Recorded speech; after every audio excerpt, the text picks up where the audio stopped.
Fourth colligative properties क्या है? Osmotic pressure and osmosis. सबसे पहले आपको समझना होगा कि ऑस्मोसिस होता क्या है। ऑस्मोसिस एक ऐसा प्रोसेस है जिसमें सिर्फ और सिर्फ सॉल्वेंट फ्लो करता है higher concentration of solvent to lower concentration of solvent, या फिर बोले lower concentration of solvent to higher concentration of solvent. आप डेली लाइफ से एग्जांपल देख सकते हैं। मान लीजिए एलमंड, आप बादाम लिए, नाइट में क्या किए, आप उसे एक वाटर बॉटल के अंदर डुबो कर रख दिए। मॉर्निंग में क्या होगा, स्वेल कर जाएगा, थोड़ा फूल जाएगा ना। क्यों? क्योंकि यहां पे पानी किधर फ्लो कर रहा है, वाटर किधर फ्लो कर रहा है, ज्यादा वाटर से कम वाटर की तरफ।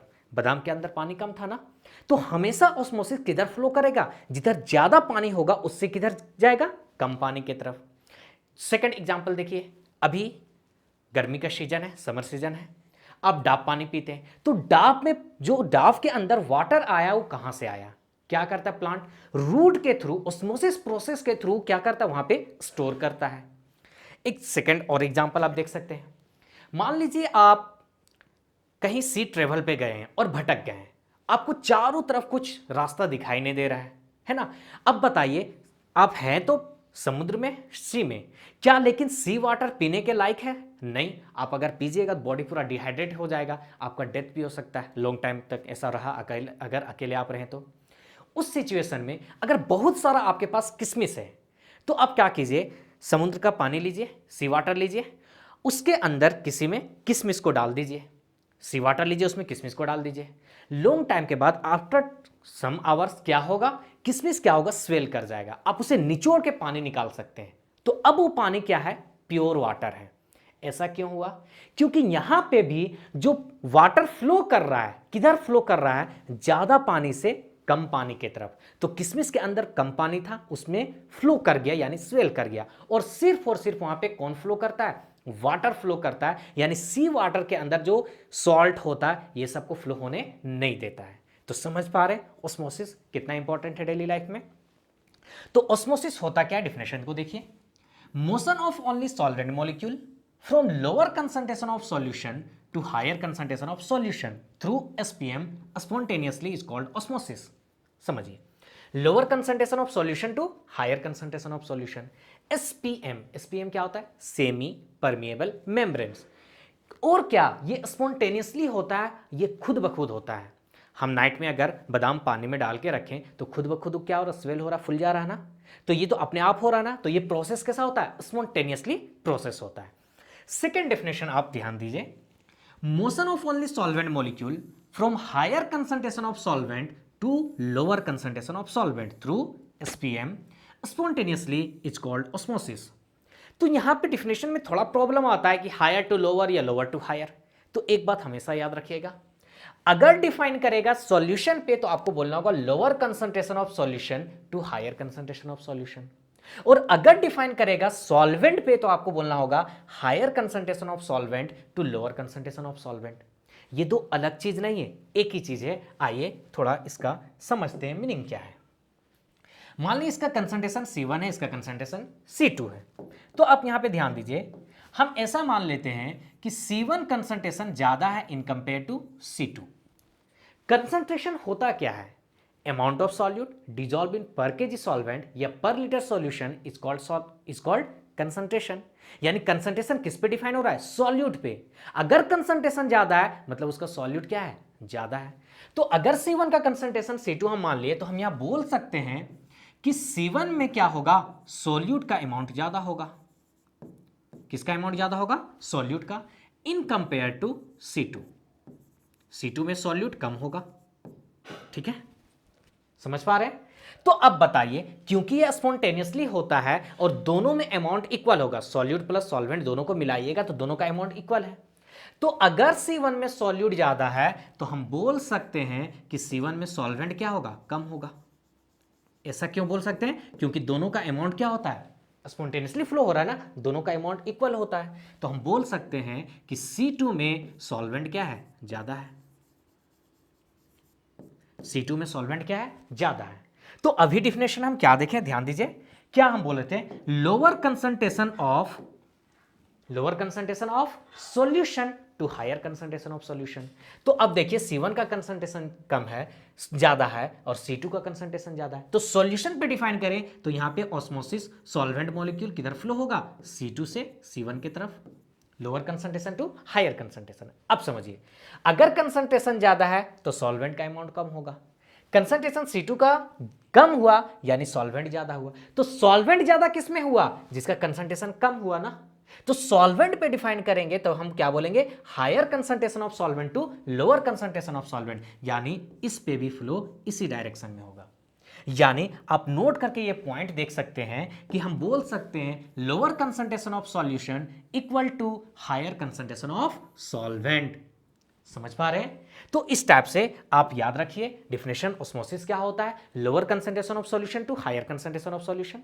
अगर सॉल्वेंट पे डिफाइन कीजिएगा तब क्या होगा, higher concentration of solvent to lower concentration of solvent. Example को समझने का सबसे बेस्ट तरीका क्या है कि सॉल्वेंट पे आप डिफाइन कीजिए, वाटर हमेशा किधर फ्लो करेगा, ज्यादा पानी जिधर है उससे कम पानी की तरफ। वही तो बता रहे, एलिमेंट जब हम डाले ना, नाइट में एक गिलास पानी में डाल दिए तो क्या पानी किधर फ्लो किया, ज्यादा पानी से कम पानी की तरफ ना। एलिमेंट ना बादाम ना फूल गया तो उसके अंदर पानी कम था ना, तो किधर फ्लो किया, ज्यादा पानी से कम पानी की तरफ। और यही प्रोसेस को हम क्या बोलेंगे, ऑस्मोसिस बोलेंगे। डेली लाइफ में समझने के लिए ये सबसे अच्छा एग्जांपल आप ऐसे याद रखिए कि वाटर किधर फ्लो होगा, ज्यादा वाटर से कम वाटर की तरफ। तो ये आपका था क्या, ऑस्मोसिस। अब समझते हैं ऑस्मोटिक प्रेशर क्या होता है। उससे पहले थोड़ा देख लेते हैं एसपीएम, अभी हम बताते हैं सेमी परमिएबल मेम्ब्रेन्स। ये क्या होता है मेम्ब्रेन, सेमी का मतलब आधा, मेम्ब्रेन्स जो छानने का काम कर रहा है, परमिएबल यानी जो परमिट करता है, जो सिर्फ और सिर्फ आधे को परमिट करता है, यानी सिर्फ सॉल्वेंट को परमिट कर रहा है, उसे हम क्या बोल रहे हैं, एसपीएम। तो क्या यहां क्या ऐसा जादू है कि सॉल्वेंट को फ्लो होने दे रहा, सॉल्यूट को फ्लो होने नहीं दे रहा? नहीं, ऐसा कुछ नहीं है। सॉल्वेंट का मॉलिक्यूल बहुत ही छोटा होता है, सॉल्यूट का मॉलिक्यूल बड़ा होता है, जिसके कारण वो रुक जाता है वहां पे। तो एसपीएम क्या होता है, सिर्फ और सिर्फ सॉल्वेंट को फ्लो होने देता है। एग्जांपल आप देख सकते हैं क्या, सेल्यूलोज एसीटेट, या फिर बहुत सारा एनिमल और प्लांट ऑर्गन से भी इसे बनाया जाता है। ठीक है, अब पढ़े होंगे डिफ्यूजन। डिफ्यूजन क्या है, ऑस्मोसिस और डिफ्यूजन में डिफरेंस होता है। डिफ्यूजन में हमेशा lower concentration of solution to higher concentration of solution flow होगा। यहां सॉल्यूट भी फ्लो हो सकता है और सॉल्वेंट भी फ्लो हो सकता है, उसे हम डिफ्यूजन बोलेंगे। और जिसमें सिर्फ और सिर्फ सॉल्वेंट फ्लो होगा उसे हम क्या बोलेंगे, ऑस्मोसिस बोलेंगे। क्या बोलेंगे, ऑस्मोसिस। तो देख लीजिए, movement of any substance solute as well as solvent from its higher concentration to its lower concentration of solvent. देखिए सॉल्वेंट पे डिफाइन किया तो हम क्या डिफाइन कर रहे हैं, higher concentration of solvent to lower concentration of solvent. Example देख लीजिए, a tea bag emerged in a cup of hot water will diffuse into the water and change its colour. एक टी बैग है, हम गर्म पानी में उसे जो ही डालें तो पानी किधर फ्लो किया, टी बैग के अंदर ना, लेकिन टी बैग के अंदर जो टी था उसका कलर किधर फ्लो किया, पानी के अंदर। तो सॉल्यूट और सॉल्वेंट दोनों फ्लो हुआ ना। तो जब सॉल्यूट और सॉल्वेंट दोनों फ्लो होगा तो उसे हम क्या बोलेंगे, डिफ्यूजन बोलेंगे। और जिसमें सिर्फ और सिर्फ सॉल्वेंट फ्लो होगा उसे हम क्या बोलेंगे, ऑस्मोसिस बोलेंगे। उम्मीद करते हैं ये टर्म आपको अच्छे से समझ में आ गया होगा। यानी इसमें अगर हम देखें तो इस डायरेक्शन में फ्लो हो रहा है और इस डायरेक्शन में भी फ्लो होगा, हमेशा हायर कंसंट्रेशन से लोअर कंसंट्रेशन की तरफ फ्लो होगा, solute as well as solvent. ठीक है, अब आते हैं ऑस्मोटिक प्रेशर। तो अभी हम आपको क्या बोले कि अगर C1 का कंसंट्रेशन ज्यादा है और C2 का कंसंट्रेशन कम है, कंडीशन क्या बोले थे, C1 का कंसंट्रेशन ज्यादा है और C2 का कंसंट्रेशन कम है, तो लोअर कंसंट्रेशन से हायर कंसंट्रेशन की तरफ सॉल्वेंट मॉलिक्यूल का फ्लो होगा। तो यहां पे ध्यान दीजिए, मॉलिक्यूल इस डायरेक्शन में फ्लो हो रहा है, लोअर कंसंट्रेशन से हायर कंसंट्रेशन। अगर हम यहां पे ध्यान दीजिए, एक पिस्टन लगा दे और प्रेशर अप्लाई करें, यहां पे हम क्या कर रहे हैं, एक पिस्टन लगा दिए, प्रेशर अप्लाई कर रहे हैं, तो इतना प्रेशर हम अप्लाई कर दें कि जो ऑस्मोसिस प्रोसेस हो रहा है ये प्रोसेस स्टॉप हो जाएगा, रुक जाएगा। तो जो हम प्रेशर अप्लाई किए उसी को हम क्या बोलते हैं, ऑस्मोटिक प्रेशर बोलते हैं। क्या बोलते हैं, ऑस्मोटिक प्रेशर बोलते हैं। तो ध्यान दीजिए डेफिनेशन पे, आप देखिए क्या है, the process which is stop the flow of solvent molecule from higher concentration of solvent to lower concentration is called osmotic pressure। और इसे क्या चीज से डिनोट करते हैं हम लोग, पाई से डिनोट करते हैं। समझ पा रहे हैं, जो ऑस्मोसिस प्रोसेस हो रहा था, आप ऑपोजिट डायरेक्शन में इतना प्रेशर अप्लाई कर दीजिए कि ये ऑस्मोसिस प्रोसेस रुक जाएगा, तो उसी प्रोसेस को हम क्या बोलते, उसी प्रेशर को हम क्या बोलते हैं, ऑस्मोटिक प्रेशर बोलते हैं। ये किस पे डिपेंड करता है, कितना ज्यादा सॉल्यूट यहां पे डिजॉल्व है, यानी कंसंट्रेशन पे। तो यहां से डिफिनेशन आता है ऑस्मोटिक प्रेशर का कि osmotic pressure directly proportional to concentration, और ऑस्मोटिक प्रेशर डायरेक्टली प्रोपोर्शनल किसका, टेम्परेचर का होगा। जब भी हम लोग डायरेक्टली प्रोपोर्शनल हटाते हैं कुछ ना कुछ कांस्टेंट देते हैं, यहां पे जो कांस्टेंट आता है गैस कांस्टेंट आता है, और क्या हो जाता है, CRT। ये एक फार्मूला यहां पे है, CRT। लेकिन याद रखिएगा इलेवेशन इन बॉइलिंग पॉइंट और डिप्रेशन इन फ्रीजिंग पॉइंट में कंसंट्रेशन मेरा क्या था, मोलालिटी था, लेकिन यहां पे C मेरा कंसंट्रेशन क्या होता है, मोलारिटी होता है। क्या होता है, मोलारिटी होता है, और उन सब केस में क्या था, मोलालिटी था। तो एक डिफिनेशन ये हुआ। अब बताइए मोलारिटी हम लोग क्या पढ़े हैं, number of moles of solute by volume of solution किसमें, लीटर में। वॉल्यूम ऑफ सॉल्यूशन किसमें, लीटर में। तो MC के जगह पे ये M का वैल्यू हम पुट कर सकते हैं ना। तो यहां पे देखिए ऑस्मोटिक प्रेशर का फार्मूला क्या निकल के आ जाएगा, number of moles of solute by volume of solution RT। अब ध्यान दीजिए, क्या क्वेश्चन में हमको number of mole of solute दिया रहा था, नहीं, हमेशा मैक्सिमम क्वेश्चन में क्या, मोलर मास ऑफ सॉल्यूट निकालना पड़ता है। तो NB को यहां पे क्या लिख देंगे, given mass of solute by molar mass of solute, है ना, इनटू नीचे क्या है, वॉल्यूम ऑफ सॉल्यूशन RT। तो ये फॉर्मूला यूज होता है न्यूमेरिकल बनाने में। तो ये आपका एक्चुअल ऑस्मोटिक प्रेशर का फॉर्मूला, और बोले तो डिफिनेशन ये है आपका ऑस्मोटिक प्रेशर। इस फॉर्मूले के थ्रू हम लोग चलिए कुछ न्यूमेरिकल को सॉल्व करते हैं। यहां देखिए ये NCERT का पिक्चर दिया हुआ है, देखिए ये सॉल्यूशन है, ये सॉल्वेंट है। अब बताइए ये प्योर सॉल्वेंट है, ये सॉल्यूशन है, तो पानी जहां ज्यादा कहां पे है, इस जगह पे ना, लोअर कंसंट्रेशन की तरफ ना। तो यहां पे पानी ज्यादा है, यहां पे पानी कम है।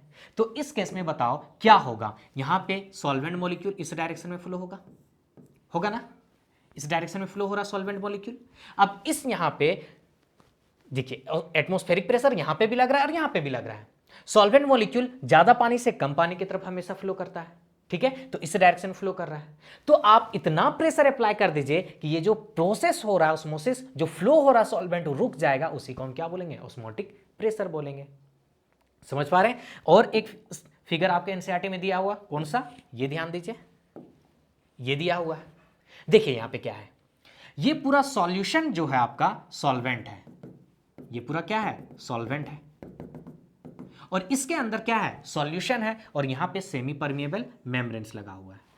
तो देखिए इसके अंदर क्या भरा हुआ है, सॉल्यूशन, और ये पूरा ट्यूब के अंदर क्या है, सॉल्वेंट है। तो अभी हम क्या बताएं, क्या होता है ऑस्मोसिस, ज्यादा पानी से कम पानी की तरफ फ्लो करता है ना।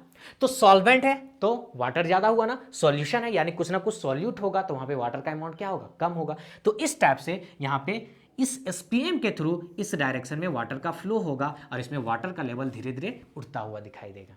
हमेशा याद रखिए ऑस्मोसिस किधर होगा, ज्यादा पानी से कम पानी की तरफ। सॉल्यूशन है मतलब कुछ ना कुछ उसमें सॉल्यूट प्रेजेंट है, यानी वहां पे वाटर कम है, और प्योर सॉल्वेंट वहां तो वाटर ही वाटर है ना। तो हमेशा क्या होगा, ज्यादा पानी से कम पानी की तरफ फ्लो होगा, और ये इस डायरेक्शन में फ्लो होगा, और इसका लेवल धीरे धीरे क्या होगा, उठता दिखाई देगा आपको। ये NCERT का फिगर दिया हुआ है, ठीक है।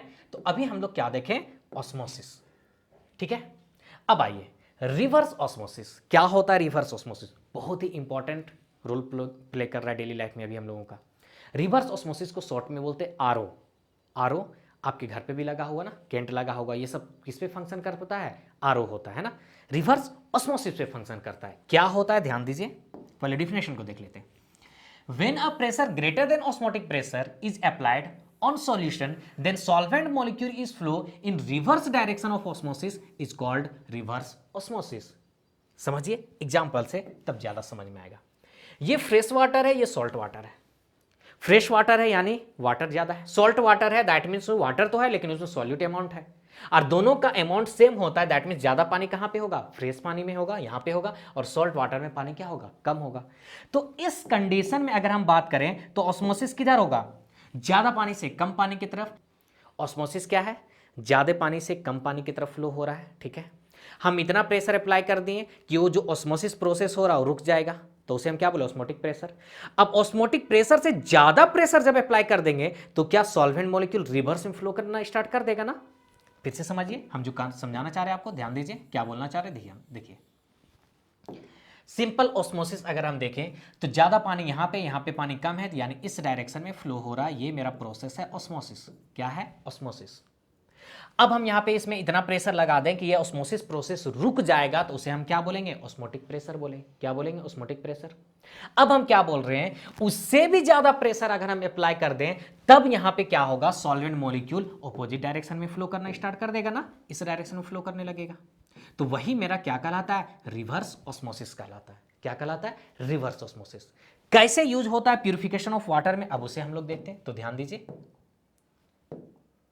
उस पे आते हैं कि कैसे यूज हो रहा है।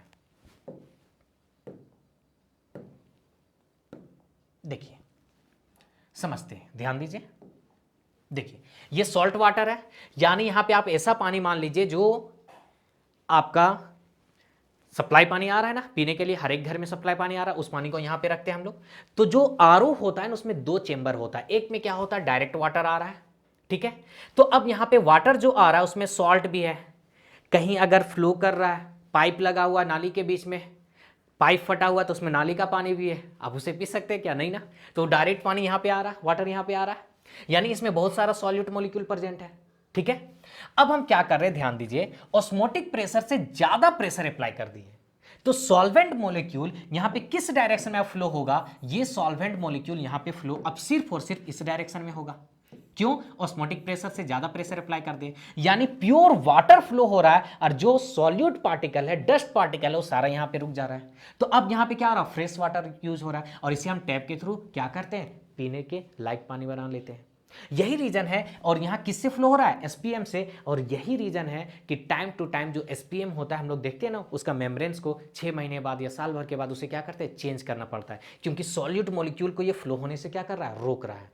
तो इस टाइप से अब प्रेजेंट टाइम में बहुत ही इंपॉर्टेंट रोल प्ले कर रहा है हम लोग के डेली लाइफ में। कौन? Reverse osmosis. कहां कहां यूज करते हैं हम लोग? वाटर प्यूरिफिकेशन में, आरओ में, और जितना भी गल्फ कंट्री है ना, गल्फ कंट्री जो जहां पे रेगिस्तान है, पानी है ही नहीं, तो समुद्र से जो पानी प्यूरिफिकेशन किया जा रहा है इसी आरओ के थ्रू, जिसको हम लोग क्या बोलते हैं? डिजेलिनेशन ऑफ सी वाटर।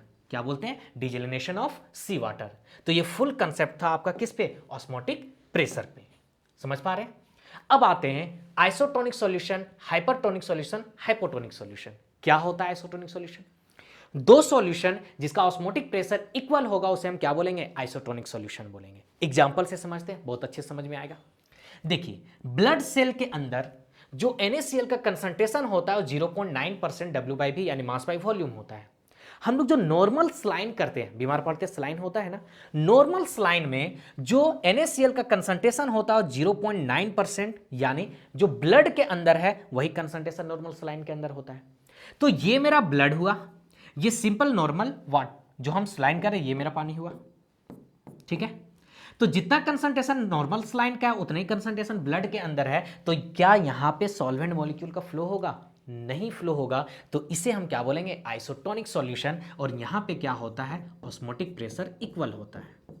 क्या होता है? ऑस्मोटिक प्रेशर इक्वल होता है, और इस प्रोसेस में ऑस्मोसिस नहीं होता है। लेकिन अब आते हैं हाइपरटोनिक सॉल्यूशन पे, थोड़ा सा ध्यान दीजिए। ब्लड सेल के अंदर क्या बताया? NaCl का कंसंट्रेशन कितना होता है? 0.9% W/V। अगर जो हम स्लाइन कर रहे हैं उसमें NaCl का कंसंट्रेशन 0.9% से ज्यादा है। क्या बोल रहे हैं? जो हम स्लाइन कर रहे हैं उसमें कंसंट्रेशन NaCl का कितना? 0.9% से ज्यादा है, यानी ये मेरा स्लाइन वाटर हो गया है। क्या है? Saline water. अगर इसका कंसंट्रेशन ज्यादा है in compare to blood cell, तो बताइए, कंसंट्रेशन ज्यादा यानी सॉल्वेंट कम है, और यहां पे कंसंट्रेशन कम है ब्लड के अंदर तो सॉल्वेंट ज्यादा है। तो इस केस में क्या होगा? ब्लड के थ्रू जो वाटर मॉलिक्यूल होगा वो बाहर निकलना स्टार्ट करेगा, और ये कोलैप्स कर जाएगा, यानी श्रिंक कर जाएगा। समझ पा रहे हैं? तो सोचिए, अगर ऐसा हुआ, कोई डॉक्टर आपको स्लाइन किया जिसका कंसंट्रेशन 0.9% से ज्यादा है, तो ब्लड क्या होगा? ब्लड सेल क्या होगा? श्रिंक कर जाएगा ना, उस केस में इंसान का डेथ भी हो सकता है। तो देखते हैं कितना इंपॉर्टेंट रोल प्ले करता है ना। तो यहां पे जो हम स्लाइन कर रहे हैं उसका कंसंट्रेशन क्या है? ब्लड के कंसंट्रेशन से ज्यादा है ना। तो दो सॉल्यूशन जिसका कंसंट्रेशन ज्यादा होता है उसी को हम बोलते हैं क्या? हाइपरटोनिक सॉल्यूशन, यानी इसका ऑस्मोटिक प्रेशर क्या होगा? ज्यादा होगा। तो ध्यान दीजिए क्या है यहां पे? Between two solution the solution with higher osmotic pressure is called क्या? Hypertonic solution. इसी टेक्स्ट से हाइपोटोनिक सॉल्यूशन ले लीजिए। नॉर्मल ब्लड सेल है जिसमें कंसंट्रेशन कितना है 0.9% W/V। अब हम जो स्लाइन कर रहे हैं उसमें NaCl का कंसंट्रेशन क्या किए, कम कर दें। तो अब यहां पे कंसंट्रेशन कम है और ब्लड सेल के अंदर कंसंट्रेशन ज्यादा है ना। तो इस केस में क्या होगा, जब ज्यादा है तो यहां पे सॉल्वेंट कम है और यहां सॉल्वेंट ज्यादा है, तो यहां पे इस डायरेक्शन में वाटर मॉलिक्यूल क्या होगा, फ्लो करना स्टार्ट कर देगा, है ना, अंदर की ओर फ्लो करना स्टार्ट कर देगा। तो यहां पे ब्लड सेल क्या होगा, स्वेल कर जाएगा, फूल जाएगा, है ना। तो ये भी मेरे लिए नुकसान है।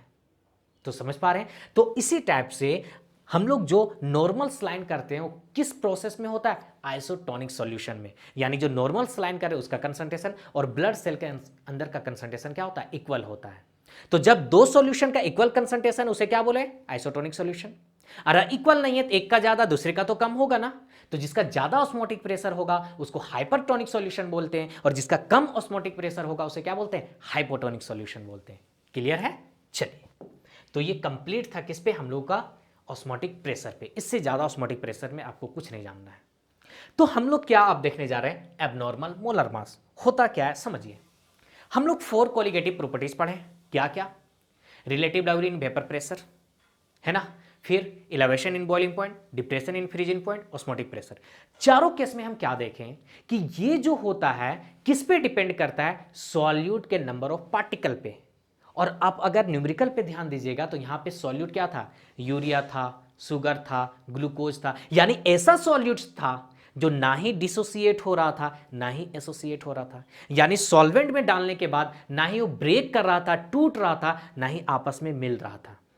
समझ पा रहे हैं। यानी जितना सॉल्यूट ऐड कर रहे थे उतने ही सॉल्यूट सॉल्वेंट पे मेरा था, सॉल्यूशन में था। लेकिन अब समझिए, अगर हम सॉल्वेंट ले ले स्ट्रॉन्ग इलेक्ट्रोलाइट, सॉरी सॉल्यूट ले ले क्या, स्ट्रॉन्ग इलेक्ट्रोलाइट, जैसे 5 मोल NaCl लिए, कितना लिए, 5 मोल NaCl। तो बताइए जब इसे हम सॉल्वेंट में ऐड करेंगे तो अब मेरे पास कितना नंबर ऑफ पार्टिकल आ गया, ध्यान दीजिए, 5 मोल Na+ आ गया और 5 मोल क्या आ गया, Cl- आ गया। तो सॉल्यूशन में मेरे पास पार्टिकल तो 10 हो गया, कितने पार्टिकल हो गया, 10। लेकिन जो हम ऐड कर रहे हैं वहां पे मेरे पास पार्टिकल कितना है, 5। और कॉलिगेटिव प्रॉपर्टीज क्या होता है, जो नंबर ऑफ पार्टिकल पे डिपेंड करता है। तो हम तो जो क्वेश्चन बनाएंगे उसमें हम नंबर ऑफ पार्टिकल क्या एज्यूम करेंगे, 5। लेकिन सॉल्यूशन में जाने के बाद वो क्या होगा, 10 हो गया, डिसोसिएट कर गया ना। और colligative property number of particle पे डिपेंड कर रहा है। तो हम तो जो एक्सपेक्ट करेंगे कि नंबर ऑफ पार्टिकल 5 है, लेकिन ओरिजिनल ऑब्जर्व जो होगा उसमें कितना है, 10 है। तो क्या कभी आंसर सेम आ सकता है, नहीं आएगा। क्यों, क्योंकि colligative properties number of particle पे डिपेंड करता है, यहां पे नंबर ऑफ पार्टिकल बढ़ गया। और हम लोग क्या देखें कि कॉलिगेटिव प्रॉपर्टीज जो होता है, colligative properties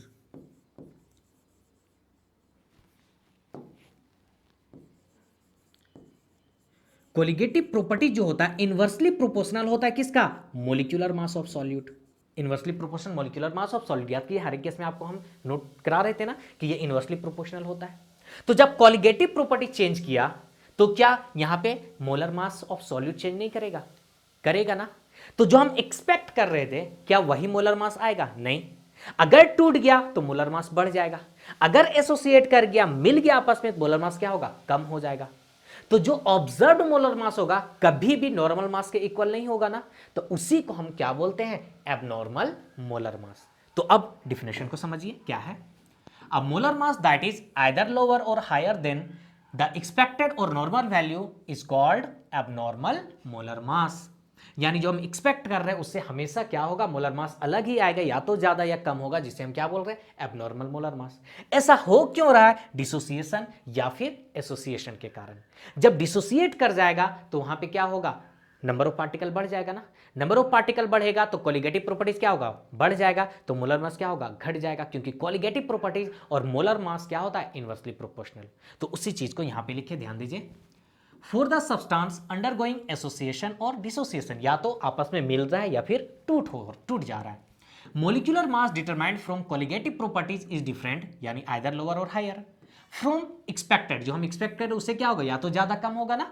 this experimental determined molar mass is known as abnormal molar mass. यानी जो हम थ्योरेटिकल वहां पे ऑब्जर्व कर रहे हैं, एक्सपेरिमेंट कर रहे हैं, तो जितना चेंज आया मास में उसी को हम क्या बोलते हैं? एबनॉर्मल मोलर मास।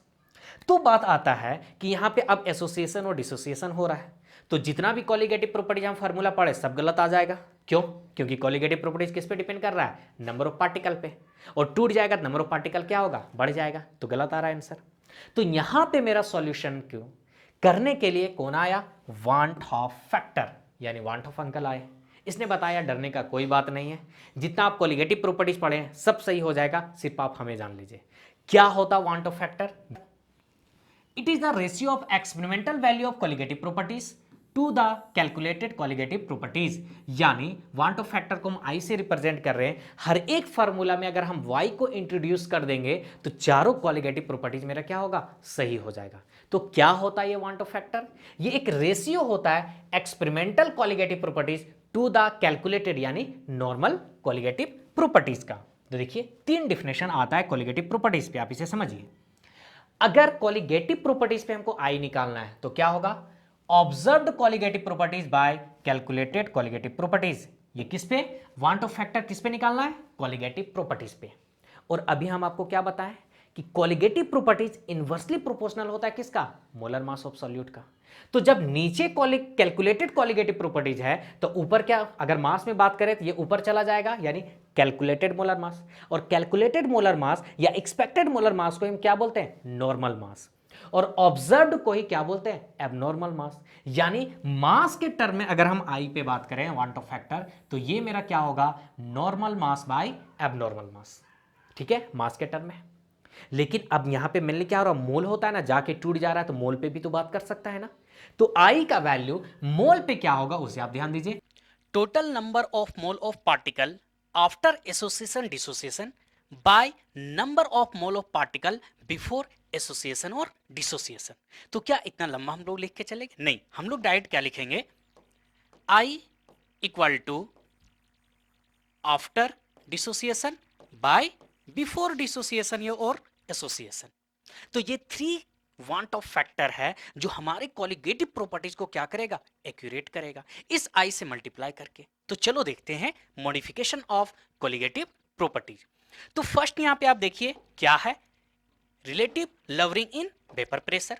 क्या होता है? Del P by P A naught equal to X B. यहां पे हम क्या करेंगे? वांट ऑफ फैक्टर आई से मल्टीप्लाई कर देंगे, तो ये क्या हो गया? एक्यूरेट हो गया। तो क्या पहले गलत था? नहीं, गलत नहीं था। वहां पे हम लोग ऐसा सॉल्यूट यूज करते थे जो ना एसोसिएट होता था ना डिसोसिएट होता था, यानी आई का वैल्यू क्या था? 1 था। और अगर एसोसिएशन और डिसोसिएशन होगा तो आई निकाल के मल्टीप्लाई करना होगा, तो ये सही हो जाएगा। सेकंड क्या है? Elevation in boiling point, del T B equal to K B M into i. Third, depression in freezing point, del T F equal to K F M i. और फोर्थ क्या है? Osmotic pressure, pi equal to C R T i. तो चलिए अब want of factor पे थोड़ा हम लोग बात कर लेते हैं। Pi equal to C R T, pi equal to C R T. यहां पे तो हम आई से मल्टीप्लाई नहीं कर रहे हैं। ये जो ऑस्मोटिक प्रेशर निकलेगा, ये कौन सा ऑस्मोटिक प्रेशर निकलेगा? ये निकलेगा कैलकुलेटेड। क्या निकलेगा? कैलकुलेटेड कोलिगेटिव प्रॉपर्टीज निकलेगा। लेकिन हर एक कोलिगेटिव प्रॉपर्टीज में हम लोग क्या निकाल रहे थे? Molar mass of solute. तो यहां से कैसा मोलर मास निकलेगा? यहां से निकलेगा एबनॉर्मल मोलर मास। बस इतना बात आप याद रखिएगा। कौन सा मास निकलेगा? एबनॉर्मल मोलर मास। बहुत कोई को यहीं पे समझ में नहीं आता कौन सा एबनॉर्मल है। जब फार्मूला से विदाउट आई मल्टीप्लाई कर रहे हैं तो अब जो क्वालिटेटिव प्रॉपर्टी निकल रहा है कैलकुलेटेड निकल रहा है, और उस फार्मूला से आप अगर मोलर मास निकलते हैं तो कौन सा निकलेगा? एबनॉर्मल मोलर मास निकलेगा। ठीक है, चलिए आ जाओ। For strong electrolyte, strong electrolyte में क्या होगा? कंप्लीट डिसोसिएट कर जाएगा, तो यहां अल्फा का बात नहीं आएगा, डिग्री ऑफ डिसोसिएशन का बात नहीं आएगा। आओ एक एक एग्जांपल से समझते हैं इसे। देखिए, स्ट्रॉन्ग इलेक्ट्रोलाइट क्या हो सकता है? स्ट्रॉन्ग एसिड हो सकता है, स्ट्रॉन्ग बेस हो सकता है, स्ट्रॉन्ग सॉल्ट हो सकता है। एक एक एग्जांपल लेते हैं। मान लो H2SO4 क्या है? H2SO4। बताओ ये किस में टूटेगा? 2H plus plus SO4 -2। अगर हम बिफोर देखें, बिफोर एसोसिएशन और डिसोसिएशन, अगर ये 1 है तो ये क्या होगा, 0 0 होगा। अब आफ्टर एसोसिएशन और डिसोसिएशन अगर हम देखें तो ये क्या हो जाएगा, 0 हो जाएगा। ये 2 टूटा ना, 2H प्लस, तो ये 2 बना, ये 1 तो 1 बना। क्यों यहां 0? कंप्लीट डिसोसिएट हो जाएगा, यानी स्ट्रॉन्ग इलेक्ट्रोलाइट किसे बोलते हैं, जो कंप्लीट डिसोसिएट हो जाएगा। अब H2SO4 बचेगा ही नहीं। तो चलो वांट ऑफ फैक्टर I निकालते हैं। I इक्वल टू, अभी हम लोग क्या फार्मूला देखे, आफ्टर एसोसिएशन और डिसोसिएशन बाय बिफोर एसोसिएशन और डिसोसिएशन। तो यहां पे देखो आफ्टर कितना है, 0 प्लस 2 प्लस 1 यानी 3। बिफोर कितना है, 1 प्लस 0 प्लस 0 यानी 1। तो यहां से आपको क्या पता चला कि जब स्ट्रॉन्ग इलेक्ट्रोलाइट होगा कंप्लीट डिसोसिएट कर जाएगा, तो यहां पे ये फार्मूला का कोई मतलब ही नहीं है। जितना आयन है 2 और 1, देखो आई का वैल्यू क्या आया, 3 आया। यानी स्ट्रॉन्ग इलेक्ट्रोलाइट में हमको ये करने का जरूरत भी नहीं है। नहीं समझ पा रहे, आ जाओ समझते हैं, ध्यान दीजिए। देखिए यहां पे अगर हम एग्जांपल ले कैल्शियम हाइड्रोक्साइड का, CaOH का होल 2। अब बताओ, ये तो एक स्ट्रॉन्ग इलेक्ट्रोलाइट है, कंप्लीट डिसोसिएट करेगा, क्या बनेगा, Ca प्लस 2 2OH माइनस। तो देखो क्या होगा, ये 1 मोल किस में टूटा, ये 1 में, और ये कितना 2। तो I का वैल्यू हम डायरेक्ट यहां पे क्या लिखेंगे, 2 और 1 3 लिखेंगे, कोई जरूरत नहीं इतना करने का। नेक्स्ट एग्जांपल देखो, K2SO4, K2SO4। अब देखो ये ब्रेक हुआ, क्या टूटा, 2K प्लस SO4 माइनस 2। अब बताओ I का वैल्यू क्या होगा, ये 1 है, किस में टूटा, 2 में, ये किस में टूटा, 1 1 सल्फेट है ना, 2K प्लस, तो 2 प्लस 1 3, तो I का वैल्यू क्या हुआ, 3। ये कब, जब कंप्लीट डिसोसिएट हो जाएगा। आओ जीमेंस का इस पे क्वेश्चन बनाते हैं, ध्यान दीजिए। क्या है क्वेश्चन, देखिए आप, क्या है, molal depression constant for a solvent is 4.0 kelvin KG पर मोल। Depression in freezing point of the solvent for 0.03 mole per kg solution K2SO4. Assume complete dissociation of the electrolyte. फिर से समझो क्वेश्चन में क्या दिया है, मोलर डिप्लेशन कांस्टेंट, यानी यहां पे आपको Kf का वैल्यू कितना दिया है, 4 kg पर मोल। डिप्रेशन इन फ्रीजिंग पॉइंट यानी डेल्टीएफ निकालना है, किसका, सॉल्वेंट जिसका दिया हुआ है 0.03 मोल पर केजी। यहां पे समझो है क्या, 0.03 मोल पर केजी। तो आप यूनिट से पकड़ो ना, मोल पर केजी क्या होता है, मोलालिटी, यानी मोलालिटी आपको m कितना दिया हुआ है, 0.03। अब यहां पे क्या बोल रहा है कि K2SO4 कंप्लीट डिसोसिएट हो रहा है। तो अगर K2SO4 कंप्लीट डिसोसिएट होगा तो क्या बनेगा, 2K प्लस SO4 माइनस 2। यानी यहां पे मेरा I का वैल्यू क्या होगा, ये 2 ये 1, I का वैल्यू क्या आया, 3 आया। अब हम निकाल देंगे क्या, डेल टी एफ निकाल देंगे, वही तो बोला है डिप्रेशन इन फ्रीजिंग पॉइंट। चलिए, तो डेल टी एफ का फॉर्मूला क्या था,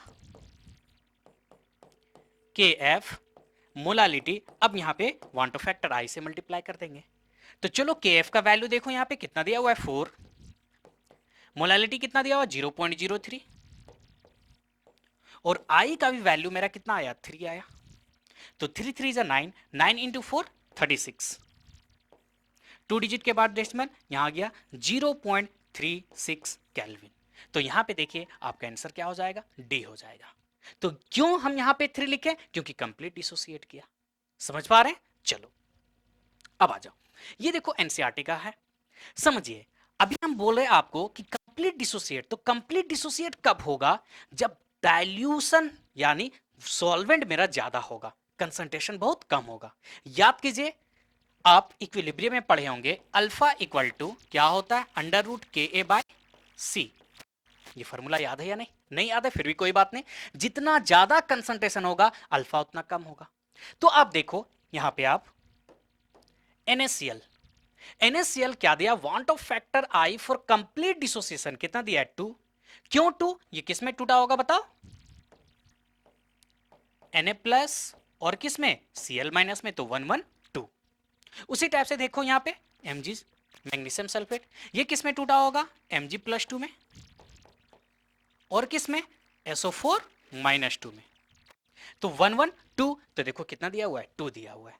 तो ये कब का बात है, जब डाइल्यूशन है। लेकिन अब समझो कंसंट्रेशन पे ये डिपेंड करता है। देखो आप यहाँ पे NaCl, जब आपका कंसंट्रेशन 0.1 मोलालिटी है, तब NaCl का वांटो फैक्टर आई का वैल्यू कितना है, 1.87। अब हम क्या किए, पानी मिलाएं और डाइल्यूट किए, अब मोलालिटी हो गया 0.01, तब देखो क्या है, 1.94। और ज्यादा पानी मिला दिए तो मोलालिटी 0.001, तब देखिए मेरा आई का वैल्यू क्या है, 1.97। तो देखो 1.87, 1.94, 1.97, यानी इंक्रीज कर रहा है। कब, जब मेरा कंसंट्रेशन क्या हो रहा है, डिक्रीज कर रहा है। कंसंट्रेशन डिक्रीज करेगा उतना ज्यादा डिग्री ऑफ डिसोसिएशन होगा, यानी अल्फा होगा, आई भी निकलेगा वांटो फैक्टर इससे। तो यहां से आपको क्या याद रखना है, कंसंट्रेशन पे आई डिपेंड करता है। आओ जेईई मेंस 2024 का क्वेश्चन देखते हैं। देखिए यहां पे we have three aqueous solution, we have three aqueous solution of NaCl labeled as A, B, C with concentration क्या दिया हुआ है, 0.1 capital M, 0.01 molarity, 0.001 molarity respectively. The value of want of factor I of this solution will be, तो यहां पे आप देखो A, B, C, कितना दिया हुआ A का, 0.1 कैपिटल एम, बी कितना है, 0.01 कैपिटल एम, और सी कितना है, 0.001। तो देखो धीरे धीरे क्या कर रहे हैं, कंसंट्रेशन डिक्रीज कर रहे हैं। कंसंट्रेशन डिक्रीज होगा तो वांट ऑफ फैक्टर आई क्या होगा, इंक्रीज होगा, यानी ए से ज्यादा बी का और बी से ज्यादा सी का, योर आंसर विल बी ए। तो देखो जे मेंस 2024 का पूछा हुआ क्वेश्चन है। तो अभी हम बात किए किसका, कंप्लीट डिसोसिएशन का। अगर कंप्लीट नहीं होगा तो अल्फा निकालना होगा। तो चलो उस पर भी थोड़ा बात कर लेते हैं, आ जाओ। देखिए यहां पे when case one, when solute molecule dissociate यानी टूटेगा, तब जो होगा आई का वैल्यू क्या होगा, 1 से बड़ा होगा। चलो देखो एक एग्जांपल समझते। ए एन कोई मॉलिक्यूल है, एन ए में टूटा, ये समझ पा रहे हैं ना। मान लीजिए स्टेप से आपके पास दिया हुआ H2 कोई मॉलिक्यूल है, ये किस में टूटता है, 2H प्लस में, तो डिसोसिएट तो हो रहा है, उसी के टाइप में हम एग्जांपल लिए। तो चलिए अगर हम यहां बात करें बिफोर का, बिफोर ये बताओ 1 होगा तो ये क्या होगा, 0 होगा। ये अगर अल्फा से टूटा 1 माइनस अल्फा, तो एक से यहां पे क्या बन रहा है, n बन रहा है ना, तो यहां पे क्या होगा, n अल्फा होगा। तो चलो I इक्वल टू निकालते हैं, क्या होता है, आफ्टर एसोसिएशन, और डिसोसिएशन, यहां पे डिसोसिएशन है तो after dissociation by before dissociation. ये कब है, ये आफ्टर है, आफ्टर डिसोसिएशन। तो चलो आई का वैल्यू निकालते हैं। आफ्टर क्या, ध्यान दीजिए, 1 minus alpha plus N alpha, और बिफोर क्या, 1 प्लस 0 यानी 1। तो आई का वैल्यू देखो यहां पे क्या आया, 1 minus alpha plus N alpha. देखिए ये फॉर्मूला भले ही है लेकिन आपको रट्टा नहीं मारना है, ठीक है, रटना नहीं है इसे। क्या हो रहा है ये, तो रटेंगे नहीं तो बनाएंगे कैसे, जिससे हम लोग जनरल बनाते हैं उसी से बनाएंगे। आओ देखते हैं। देखो ये क्वेश्चन यहां पे सॉल्व करते हैं। क्या है, acetic acid is 20% ionise, find I. 20% ionise हो रहा है, यानी अल्फा का वैल्यू 20% दिया है। तो आप देखो अल्फा का वैल्यू क्या दिया हुआ है, 20%। परसेंट हमसे हम लोग किस में कन्वर्ट कर देते हैं, 1 में निकालते हैं ना, तो 20% हटाएंगे क्या होगा, 100, यानी अल्फा का वैल्यू कितना दिया हुआ है, 0.2। चलो जैसे बनाते हैं वैसे सॉल्व करते हैं हम लोग। पहले बिफोर का बात करते हैं। ये क्या होगा, 1, ये 0 0। फिर बताओ ये क्या होगा, 1 माइनस अल्फा, ये क्या होगा, एक टूटा, अल्फा यहाँ पे भी एक कोफिशिएंट है तो अल्फा है। तो अब देख लेते हैं हम लोग क्या होता है, बाय बिफोर, ठीक है। आफ्टर क्या है, 1 माइनस अल्फा प्लस अल्फा और अल्फा है। बिफोर क्या, 1 प्लस 0 प्लस 0, 1 प्लस 0 प्लस 0। तो ये प्लस अल्फा, ये माइनस अल्फा कट गया। तो आई का वैल्यू देखो क्या आ रहा है आपका, 1 प्लस अल्फा, और अल्फा क्या दिया हुआ है 0.2, यानी मेरा आई का वैल्यू यहां से अगर हम कैलकुलेट करें तो क्या आ गया 1 प्लस 0.2, तो आई इक्वल टू क्या आया 1.02। इसी बात को अभी हम आपको बता रहे थे कि जब भी डिसोसिएशन होगा आई का वैल्यू क्या आएगा ग्रेटर देन 1 आएगा। तो देख लो क्या आया ग्रेटर देन 1 आया। अब आप बोलेंगे तो इसका क्या मतलब है, तो आप इससे भी बना सकते हैं, चलो फॉर्मूला से बना के देखते, आ जाओ ध्यान देना क्या फॉर्मूला लिखे हैं, i equal to 1 minus alpha plus N alpha. N यहां पे क्या है, यहां पे ध्यान दो आप, एन हम क्या लिखे जितने नंबर में टूटा है ना, तो यहां पे एन का वैल्यू क्या होगा, एक आयन एसीटेट का और दूसरा आयन H प्लस का, यानी एन का वैल्यू क्या है 2 है, तो पुट करो, और अल्फा तो दिया हुआ 0.2, तो 1 माइनस 0.2 प्लस 2 इंटू 0.2, तो आप देखो 1 माइनस 0.2 प्लस 0.4, तो यहां से भी आप देखो आई का वैल्यू आपका क्या आया 1.2। आप सबट्रैक्ट करो, इसे सॉल्व करो, कितना है 1.2। तो दोनों तरीका सही है, आप इससे सॉल्व कीजिए ज्यादा बेहतर है, फॉर्मूला कितना रट्टा मारिएगा। ठीक है, तो हम लोग क्या देखें कि जब डिसोसिएशन होगा तो आई का वैल्यू क्या होगा ग्रेटर देन 1 होगा। अब आ जाओ एसोसिएशन का देख लेते हैं, देखो क्या है, when solute molecule is associate, associate मतलब का मिल रहा है, जैसे देखो वही एग्जांपल लेते, दो हाइड्रोजन का एटम्स आयंस है, ये मिलके क्या बनाता है हाइड्रोजन का एक मॉलिक्यूल बनाता है। उसी टाइप से हम लोग ले लिए एन ए कोई एटम्स है, मिलके क्या बना ए एन मॉलिक्यूल बना। तो चलो सॉल्व करते हैं। अगर हम बिफोर का बात, अगर ये 1 है तो ये क्या होगा 0 होगा। अगर हम आफ्टर का बात करें, आफ्टर एसोसिएशन, ठीक, तो 1 माइनस अल्फा, 1 माइनस अल्फा, तो यहां पे क्या बनेगा बताओ, एन है ना, तो ये अल्फा बाई एन। आप कंफ्यूज कर रहे होंगे, आपको शॉर्टकट बताते, ध्यान दीजिए। अगर डिसोसिएशन होगा, दो बात का याद रखना, रिएक्टेंट में अल्फा दिया रहेगा, अगर डिग्री ऑफ डिसोसिएशन दिया है तो रिएक्टेंट में हम कोफिशिएंट को नहीं देखते हैं, प्रोडक्ट में देखते हैं। डिसोसिएशन होगा तो जितना यहां पे एन होगा उससे मल्टीप्लाई कर देना, और अगर एसोसिएशन होगा तो जो कोफिशिएंट होगा उससे डिवाइड कर देना, बस इतना याद रखना। आ जाओ आई क्या होता है, after association by before association, यही तो होता है, i equal to after association by before association. तो यहां पे आप देख लो आफ्टर क्या है 1 माइनस अल्फा, और यहाँ पे क्या है अल्फा बाई एन, और यहाँ पे क्या है 1 प्लस 0 यानी 1, तो आई देखो मेरे पास क्या आया 1 minus alpha alpha by N.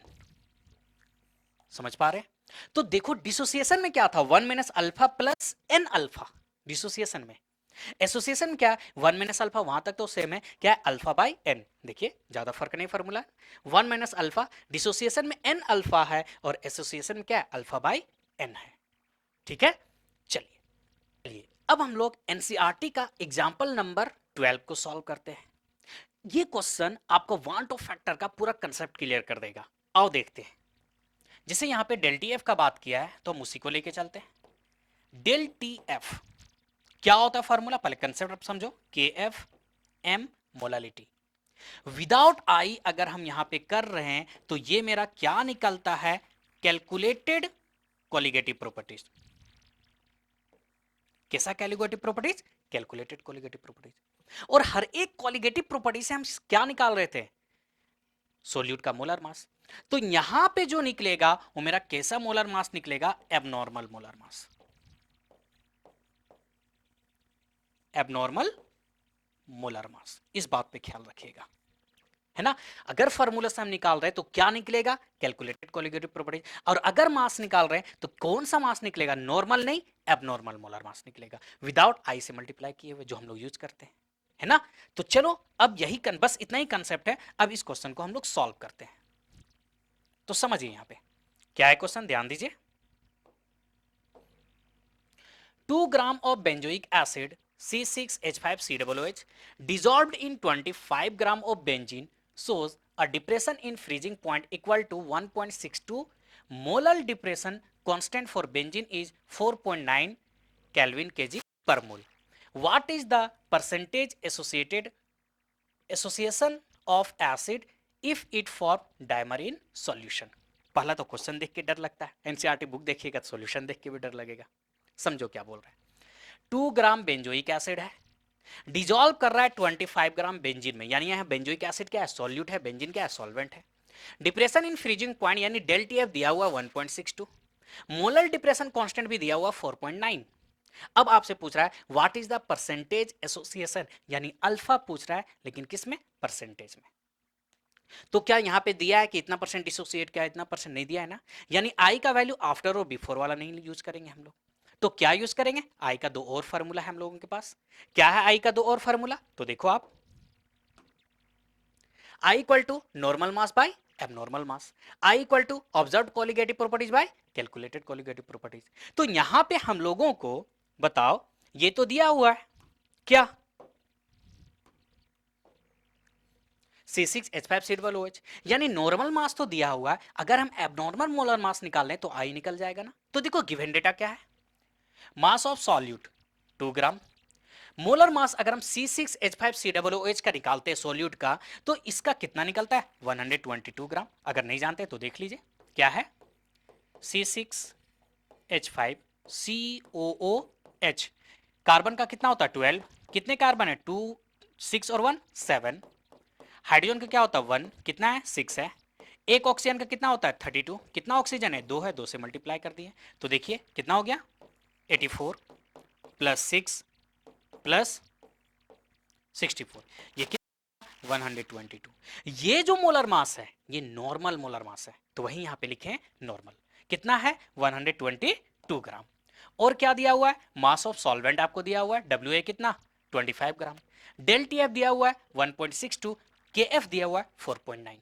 तो हम लोग कैसे निकालेंगे आई, आफ्टर और बिफोर से नहीं, तो यहां पे आई निकाल लेंगे नॉर्मल मास बाय एबनॉर्मल मास से, यानी हम लोगों को एबनॉर्मल मास निकालना होगा। तो क्या होता फॉर्मूला, तो देखो आप, del T F equal to K F M. अगर इसे हम ब्रेक करके लिखे तो क्या होता है, याद कीजिए, K F mass of solute W B, नीचे क्या होता है मोलर मास ऑफ सॉल्यूट और मास ऑफ सॉल्वेंट, और यहां पे क्या होता है 1000 होता है, ये सब बता चुके हैं हम। तो यहां से अब हम क्या करेंगे, एम निकाल लेंगे। क्या निकालेंगे, एम बी निकालेंगे। एम बी निकालने के लिए देखो डेल टी एफ से इधर मल्टीप्लाई अगर हम कर दें तो K F into W B 1000 by, यहां पे क्या आ जाएगा T F into W A. चलो सॉल्व करके देखते हैं, के एफ का वैल्यू कितना दिया हुआ है हम लोगों को 4, W B mass of solute कितना है 2 gram into 1000, del T F का वैल्यू कितना दिया हुआ है, del T F 1.62, W A mass of solvent कितना दिया हुआ है, मास ऑफ सॉल्वेंट 25 ग्राम। अब चलिए इसे हम लोग क्या करते हैं, सॉल्व करते हैं। इस पॉइंट को अगर हम हटा दें तो नीचे 100 होगा, इस पॉइंट को अगर हम हटा दें तो यहां पे क्या होगा 100, इस पॉइंट को नीचे 10 होगा, इस पॉइंट को हटाएंगे ऊपर क्या होगा 100 होगा। ये देखो 25 4 जा 100, ये एक जीरो इससे कट गया। तो यहां पे आप देखो आपका एबनॉर्मल मोलर मास क्या निकल रहा है, 4 2 जा 8, अगर मल्टीप्लाई करें 4 2 जा 8, अब 8 से इसे मल्टीप्लाई कर दो, कितना आया 392, और ये दो जीरो पहले से है, इसे हम डिवाइड करेंगे क्या 162 से, किससे 162 से। चलो आप डिवाइड करो, हम कैलकुलेटर यूज कर लेते हैं। चलिए, तो क्या है यहां पे मेरे पास 39200 डिवाइडेड बाय 162। तो यहां पे आप एमबी क्या आया देख लो, ये आपका काम है, कैलकुलेशन कर लीजिएगा कितना आया 241.975 975। अब बताओ इस फॉर्मूला से जो मोलर मास आ रहा है ये मेरा क्या होगा, एबनॉर्मल मोलर मास, क्या होगा एबनॉर्मल मोलर मास। ठीक, तो का अब हम लोगों को नॉर्मल मास पता है, एबनॉर्मल मोलर मास पता है, तो क्या यहां से हम लोग वन टू फैक्टर आई ने निकाल सकते? निकाल सकते। चलो, आई इक्वल टू क्या होता है बताओ? Normal molar mass, normal molar mass by क्या? Abnormal molar mass, abnormal molar mass. ठीक, तो नॉर्मल मोलर मास कितना निकला है? 122। एबनॉर्मल कितना निकला? 241.975। चलो इसे डिवाइड कर लेते हैं। क्या है? 122 डिवाइडेड बाई 241.975, 975 कितना आया आई का वैल्यू? 0.504 ये आया। लेकिन यहां पे क्या बोल रहा है? What is the percentage association, यानी जो एसोसिएट किया उसका बात कर रहा है। तो कहने का मतलब हम लोग को आई तो निकाले, लेकिन चाहिए क्या? अल्फा चाहिए। क्या चाहिए? अल्फा। तो एसोसिएशन आओ देख लेते हैं। देखो, बेंजोइक एसिड है, अगर हम बिफोर का बात करें,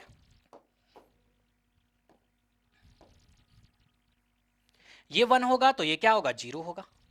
अगर आफ्टर एसोसिएशन का हम बात, तो 1 माइनस अल्फा, ये क्या होगा? Alpha by 2। अभी तो आपको पता है यहां पे 1 है इसलिए अल्फा लिखें। एसोसिएशन हो रहा है, जो यहां पे कोफिशिएंट होगा उसे क्या करेंगे? डिवाइड कर देंगे। तो आ जाओ, आई का वैल्यू क्या होता है आफ्टर एसोसिएशन बिफोर एसोसिएशन? तो आफ्टर क्या है? 1 minus alpha plus alpha by 2, और बिफोर क्या है? 1 प्लस 0 यानी 1। तो यहां पे देखो आई का value 1 minus alpha plus alpha by 2 क्या आएगा? 1 माइनस अल्फा बाई 2। तो आप देखो ये भी क्या दे रहा? आई दे रहा 1 टू फैक्टर। ये भी हम लोगों को क्या दिया? 1 टू फैक्टर दिया। तो दोनों तो 1 टू फैक्टर दे रहा है, तो दोनों को कंपेयर कर देंगे हम from first and second, from first and second. तो हम क्या लिख सकते हैं? यहां पे आई का वैल्यू क्या है? 0.504। पहले किसे लिखें? चलो पहले इसे ही लिख देते हैं, 0.504,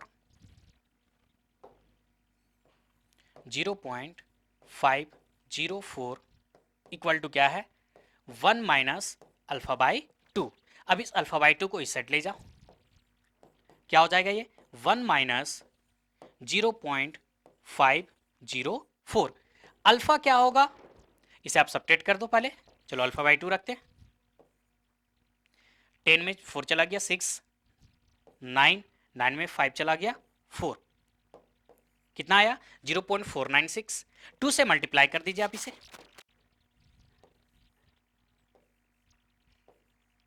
कितना आया? 0.992 अल्फा। लेकिन पूछा क्या है? ध्यान दीजिए, परसेंटेज एसोसिएशन। तो परसेंटेज एसोसिएशन यानी 100 से मल्टीप्लाई करना होगा। तो परसेंटेज एसोसिएशन क्या हो जाएगा? 0.992 इंटू 100। तो आप देखो यहां पे आपका वैल्यू क्या आया? 99.2%। यानी बेंजोइक एसिड 99.2% क्या हो रहा है? एसोसिएट हो रहा है। आप अगर एनसीईआरटी देखते होंगे तो ये क्वेश्चन आपको बड़ा अजीब दिखता होगा। तो ये था एग्जाम्पल नंबर 12 जो वन टू फैक्टर पे है। एक क्वेश्चन और है 13, ये देखो। एक काम करते हैं, झूठ मूठ का लेक्चर लंबा होगा, आप इसे सॉल्व कीजिए। अगर नहीं सॉल्व कर पा रहे तो डिस्क्रिप्शन में इसका हम सॉल्यूशन दे देंगे, वहां से आप इसे सॉल्व कर लीजिएगा, या फिर सर्च कीजिए example 1.13 solution bye PC institute, आपको मिल जाएगा। तो यहां पे हम लोग कंप्लीट किए क्या? सॉल्यूशन चैप्टर, एक एक लाइन कवर करने की कोशिश की एनसीईआरटी। अगर आपको नहीं समझ में आया तो थोड़ा रिकैप कीजिए, बहुत ही अच्छा लेक्चर ये हम बनाए। तो चलिए मिलते हैं नेक्स्ट चैप्टर के साथ। Thank you.